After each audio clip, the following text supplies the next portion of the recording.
আসসালামু আলাইকুম। এই যে চারিদিকে পাঁচটা দেখতে পাচ্ছ, এটা হচ্ছে জান্নাতুল বাকির। কতই কবর আছে ঠিক নাই, অগুন্তি।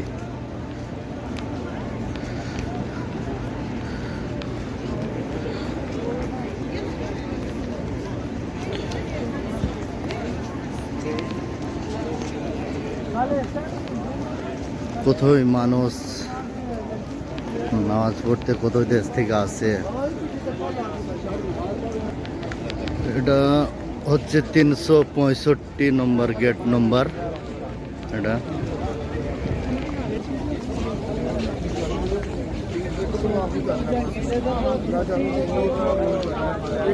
আমরা ভিতরে ঢুকে গেছি।